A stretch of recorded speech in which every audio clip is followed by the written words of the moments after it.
Assalamualaikum warahmatullahi wabarakatuh. Waalaikumsalam warahmatullahi wabarakatuh. Sebelum kita memulai pembelajaran kita pada hari ini, sebaiknya kita mengucapkan doa terlebih dahulu. Berdoa mulai.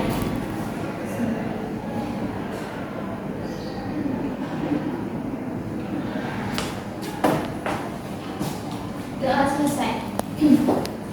Baik anak-anak, apa kabar pada hari ini? Alhamdulillah sehat, Bu. Oke. Baiklah, kita hari ini akan membahas pembelajaran tentang konsep dasar media dalam pelayanan klasikal. Jadi sebelumnya Ibu mau bertanya kepada kalian semua, apakah ada yang tahu tentang apa itu media? Apa itu media? Ibu. Oke. Ibu akan menjelaskan sedikit apa itu media. Jadi media itu merupakan segala sesuatu yang dapat digunakan untuk merangsang dan menyalurkan pesan tentang perasaan, pikiran, perhatian dan kemauan siswa untuk belajar. Jadi pada hari ini kita membahas tentang media BK. Apakah ada yang mengerti tentang apa itu media BK? Mungkin itu alat yang digunakan oleh guru BK dalam mengajar. Nah, terus apa yang Rolin katakan tadi emang cukup bagus. Jadi Ibu akan lebih menjelaskan sedikit lagi apa itu media BK. Jadi media BK itu merupakan secara sederhana dapat dimaknai sebagai alat bantu atau perantara antara konselor dengan klien untuk menyampaikan atau menyampaikan perasaannya kepada konselor. Jadi media BK dapat mempermudah klien untuk menyampaikan permasalahan atau keluh kesah yang dia rasakan kepada konselor. Jadi apakah ada yang tahu apa saja bentuk-bentuk media pada saat ini? Telepon. Seperti koran, Bu, seperti koran, majalah, poster. Sangat bagus apa yang telah disampaikan oleh tadi. Jadi media itu seperti koran, poster, ponsel dan juga alat-alat yang lainnya. Jadi media itu seperti ponsel atau koran, kita dapat mengetahui permasalahan atau hal-hal yang berada di luar tanpa kita harus pergi ke daerah tersebut. Seperti kita mengetahui permasalahan tentang bencana-bencana alam yang ada di luar kota ataupun di luar negeri pun kita juga dapat mengetahuinya. Oleh sebab itu media dapat mempermudah kita dalam mengetahui atau dapat mempermudah kita mengetahui permasalahan-permasalahan yang ada di luar. Baiklah, hanya itu yang dapat Ibu sampaikan. Selanjutnya materi selanjutnya akan dijelaskan oleh Ibu Misi. Pada Ibu Misi saya persilahkan.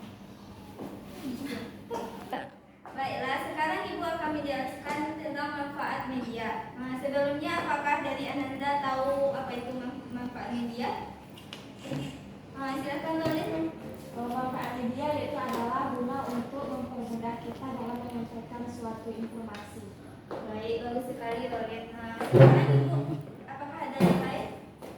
Baik, silakan Kira. Jadi menurut saya manfaat media itu kita dapat mempermudah mendapatkan berita-berita dari luar tanpa kita harus pergi ke daerah-daerah tersebut. Baik, bagus sekali. Terima kasih Kira. Baiklah, sekarang Ibu akan menjelaskan apa itu manfaat media. Yang pertama yaitu memperjelas pesan agar tidak terlalu verbalitis. Maksudnya di sini pesan yang disampaikan oleh guru tidak berupa hafalan, tetapi dapat memperjelas sesuatu secara signifikan dan secara jelas. Yang kedua yaitu mengatasi keterbatasan ruang dan waktu. Jika media yang digunakan oleh guru BK tepat, maka waktu dan ruang yang digunakan akan tepat sehingga pelayanan yang dilakukan akan menjadi efisien. Yang ketiga yaitu menimbulkan minat seseorang. Jika media yang digunakan oleh guru BK seperti video, maka siswa mungkin mudah dalam menentukan apa yang menjadi minatnya, sehingga layanan yang dilakukan pun akan berjalan dengan baik. Yang keempat, memberi rangsangan yang sama. Maksudnya di sini dalam memberikan layanan seperti memberikan video-video animasi, siswa tersebut akan memberikan respon yang baik sehingga layanan pun dapat berguna dengan baik. Yang kelima, kasus layanan bimbingan dan konseling dapat lebih menarik. Jika media yang digunakan seperti video atau hal-hal yang lain, maka layanan BK tersebut akan lebih menarik dan lebih dapat digunakan dengan mudah. Yang keenam, dapat meningkatkan sikap positif individu terhadap materi layanan. Jika layanan yang digunakan, media yang digunakan pun bervariasi atau menarik, maka seperti video-video tentang dampak negatif narkoba, maka siswa tersebut dapat memberikan dampak positif terhadap dirinya karena dia dapat menjauhi narkoba tersebut. Selanjutnya ibu akan menjelaskan tentang jenis-jenis media. Sebelumnya, apakah ada dari Anda semua tahu apa jenis media tersebut?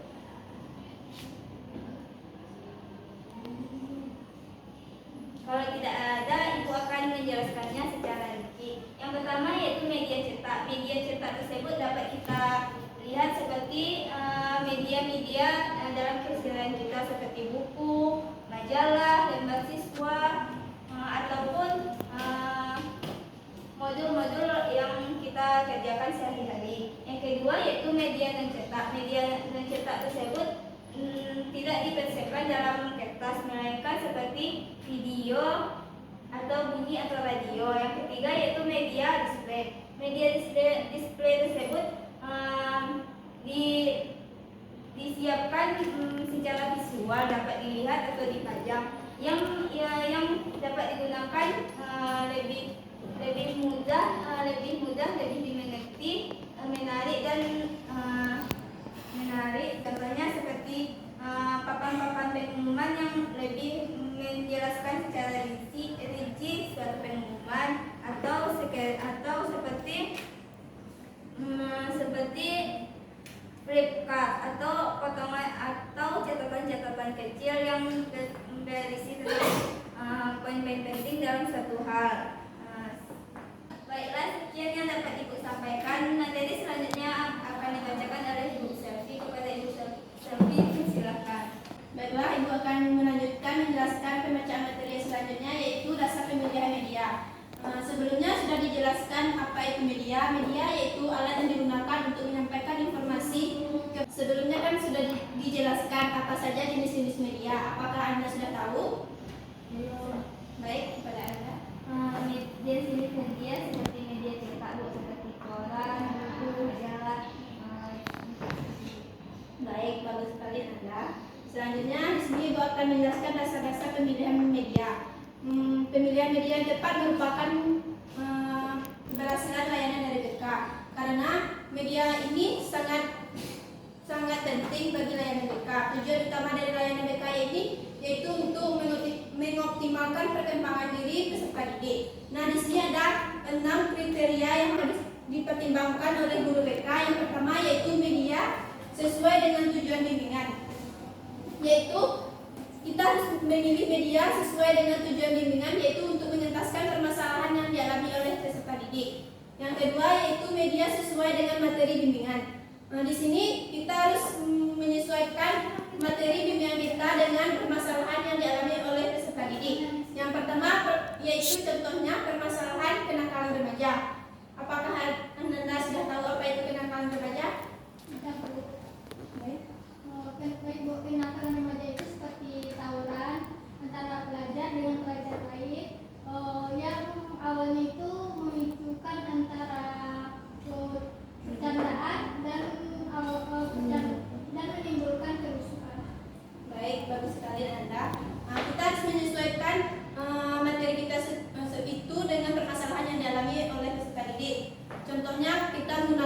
video apa akibat dari kenakalan remaja tersebut.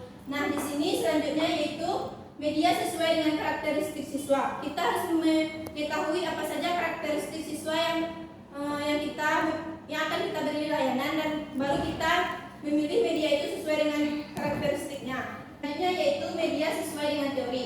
Kita harus menyesuaikan media itu dengan teori yang kita pahami, misalnya permasalahan tentang kenakalan remaja tersebut, dan kita harus memilih teori itu sesuai dengan permasalahannya. Dan di sini yang kelima yaitu media sesuai dengan gaya belajar siswa. Kita harus mengetahui bagaimana gaya belajar siswa tersebut, dan kita bisa memilih media itu sesuai dengan gaya belajar siswa tersebut. Nah, yang terakhir yaitu media sesuai dengan fasilitas dan waktu yang tersedia. Yaitu kita harus menggunakan media itu dengan fasilitas dan waktu yang tersedia dengan sebaik mungkin.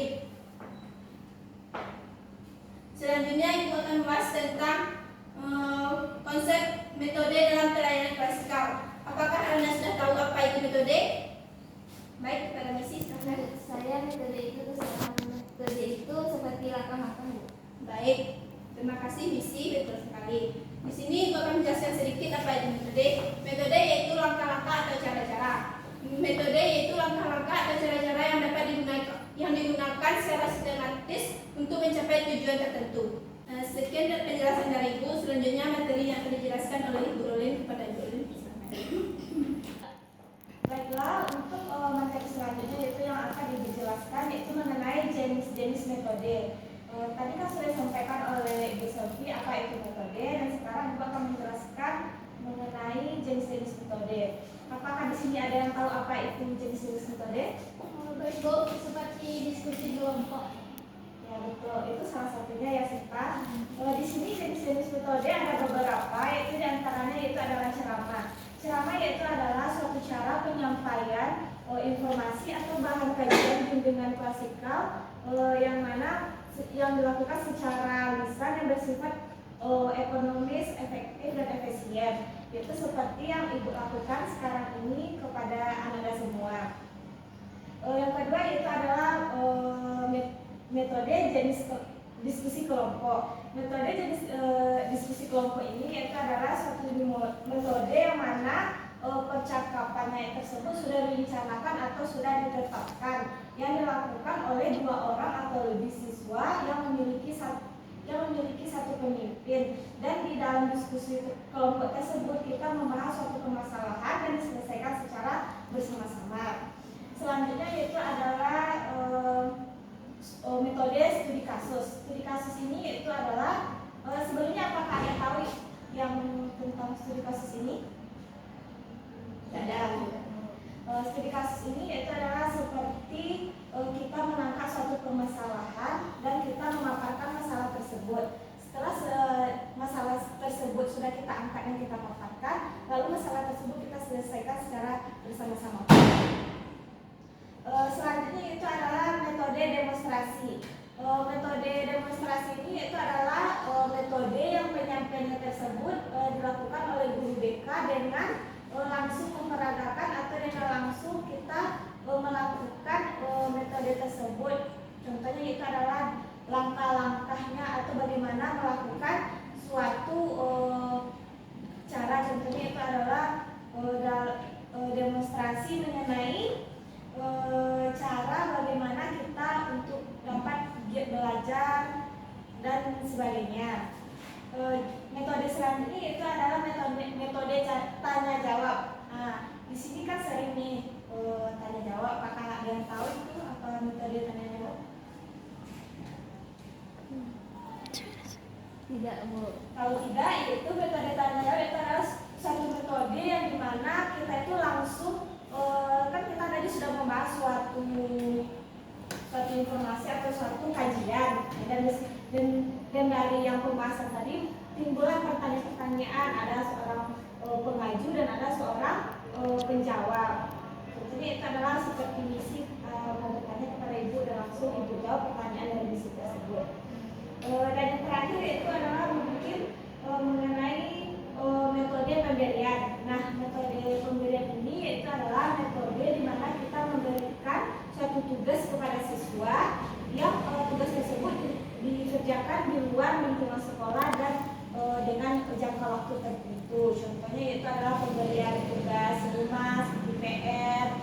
kelompok, praktek, dan lain-lainnya.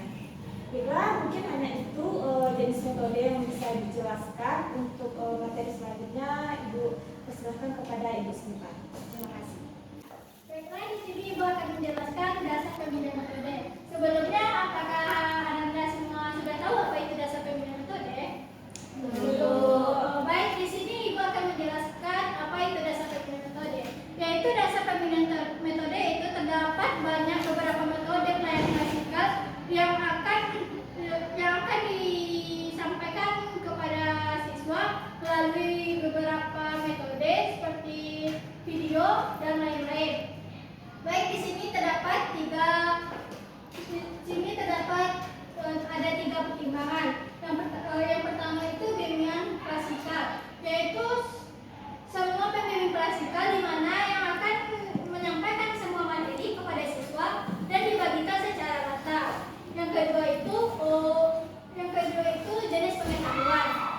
Di sini jenis pengetahuan itu seperti di mana siswa tersebut yang telah mengisi lembaran yang telah diberikan dan dapat membaca suatu hal tersebut. Di sini Ibu akan bertanya kepada siswa apa sih yang telah dibacanya dan apa jenis pengetahuannya. Yang ketiga itu jenis pertanyaan. Di sini Ibu akan bertanya kepada siswa yang telah mengisi beberapa lembaran yang telah diberikan. Di sini itu sebagai simpulan yang dimana materi yang telah